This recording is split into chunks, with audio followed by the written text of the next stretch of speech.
बिस्मिल्लाहिर्रहमानिर्रहीम। शुरू अल्लाह के नाम से जो निहायत रहम वाला है। आज हम नबी सल्लल्लाहु अलैहि वसल्लम के हिजरत का वो वाक़या बयान करेंगे जिसमें आप सल्लल्लाहु अलैहि वसल्लम उम्मे माबद के यहाँ तशरीफ़ लाए। सबसे पहले मैं आपको बता दूं कि हिजरत का मतलब क्या होता है। हिजरत का मतलब अल्लाह के हुक्म से एक स्थान से दूसरे स्थान पर रहने के लिए चले जाना और फिर जिंदगी भर तक वहीं रहना, वापस उस मुकाम पर रहने के लिए नहीं आना। आप रसूल अल्लाह सल्लल्लाहु अलैहि वसल्लम ने मक्का से मदीना हिजरत का सफर किया। आप सल्लल्लाहु अलैहि वसल्लम ने जुमा, शनिवार और इतवार 3 रातें गारे सोर में गुजारने के बाद, ये गार मक्का से 5 किलोमीटर दूर है और सोर एक पहाड़ का नाम है और गार का मतलब होता है गुफा।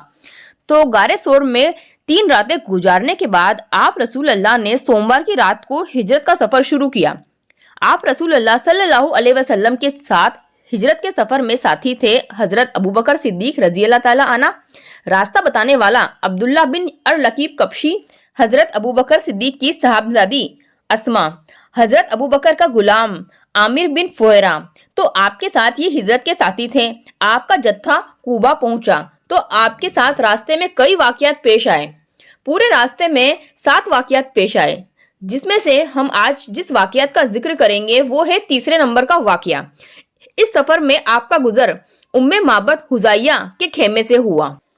ये उम्मे माबद कबीले की एक खातून थी और हाथों में घुटने डाले एक कोने में बैठी रहती थी। जब आप सल्लल्लाहु अलैहि वसल्लम का गुजर उम्मे माबद हुजाइया से हुआ तो आपने पूछा कि कुछ है, हम मुसाफिर हैं, आपके पास कुछ है?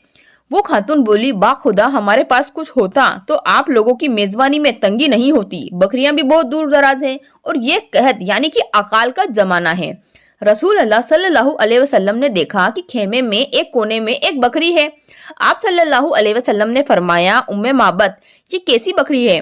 खातून ने कहा कि इसे कमजोरी ने रेवड़ से पीछे छोड़ दिया है, सूखी मरी तुल्ली बकरी है, इसमें दूध भी नहीं है, कमजोर है, इसलिए ये बकरियों के रेवड़ में नहीं जा सकी और यहीं खड़ी रह गई। आप सल्लल्लाहु अलैहि वसल्लम ने देखा और फिर कुछ फरमाया कि इसमें से मैं दूध डोलूं? बोली कि वो इससे भी ज्यादा कमजोर है। आपने फरमाया, इजाजत है तो मैं इससे दूध डोलूं? बोली, हाँ, मेरे माँ बाप आप पर कुर्बान हैं, अगर आपको इसमें दूध दिखाई दे रहा है तो दो लो। इसके बाद में आप रसूल अल्लाह ने बकरी के थन पर हाथ फेरा और अल्लाह का नाम लिया और हुआ यूं कि थनों में भरपूर दूध उतर आया। आप सल्लल्लाहु अलैहि वसल्लम ने उम्मे माबद का एक बड़ा सा बर्तन लिया जिसमें एक जमात का पेट भर सके, इतना बड़ा बर्तन था और इसमें इतना दूध दोहा कि झाग ऊपर तक आ गए। फिर उम्मे माबद को पेट भरकर पिलाया, फिर आपने अपने साथियों को पेट भरकर पिलाया, खुद भी पिया। इसी बर्तन को फिर से भर दिया गया और इस बर्तन को उम्मे माबद को देकर आप रसूल अल्लाह आगे के सफर को निकल गए। थोड़ी देर में उम्मे माबद के शोहर अबू माबद अपनी कमजोर बकरियों को लेकर आए और हांफते हुए आ पहुंचे। दूध देखा तो हैरत में पड़ गए। पूछा कि ये तुम्हारे पास कहाँ से आया, जबकि बकरियां दूर दराज थी और घर में दूध देने वाली कोई बकरी भी नहीं थी। तो उम्मे माबद बोली, बा खुदा कोई बात नहीं है सिवाय इसके कि हमारे पास एक बहुत बाबरकत आदमी गुजरा जिसकी ऐसी बात थी और ये हाल थे। अबू माबद ने कहा कि ये तो वही साहब कुरैश मालूम होते हैं जिसे कुरैश तलाश कर रहे हैं।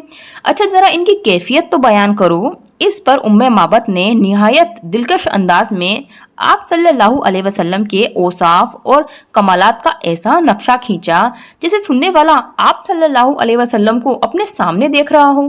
उम्मे माबद के मुताबिक हमारे नबी सल्लल्लाहु अलैहि वसल्लम का जो हुलिया और अखलाक, जो औसाफ बयान किए गए वो इस तरह से हैं। आप नबी सल्लल्लाहु अलैहि वसल्लम का चमकता हुआ रंग, ताबनाक चेहरा, बेहद खूबसूरत चेहरा, खूबसूरत साख्त यानी कि बनावट बेहद खूबसूरत थी। ना तोंदलेपन का ऐब, ना दुबलेपन का ऐब, ना गंजेपन की खामी। जमाली यानी कि उनकी ब्यूटी इतनी थी कि उसके बाद कोई ब्यूटी ना हो।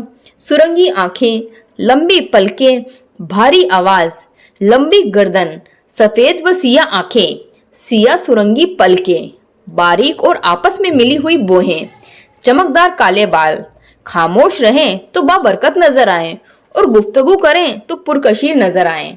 दूर से देखने पर सबसे खूबसूरत, पुरजमाल यानी कि खूबसूरती का खजाना, करीब से देखने पर सबसे खूबसूरत और सबसे मीठे, गुफ्तगू में चाशनी, बात सीधी और दो टुक, न मुक्सर न फिजूल, अंदाज ऐसा कि जैसे गोया लड़ी से मोती झड़ रहे हैं, दरमियानी कद, न छोटा कद कि निगाह में न जचे, न लंबा कद, दो शाखों के दरमियान ऐसी शाख की तरह जैसे सबसे ज्यादा खुश और सबसे ज्यादा महफूज नजर आती हो। अपने लोगों का ऐसा हल्का गोला बनाए रहते थे कि कुछ फरमाते तो तवज्जो के साथ सुनते थे और कोई हुक्म दे तो लपक कर बजा लाते थे।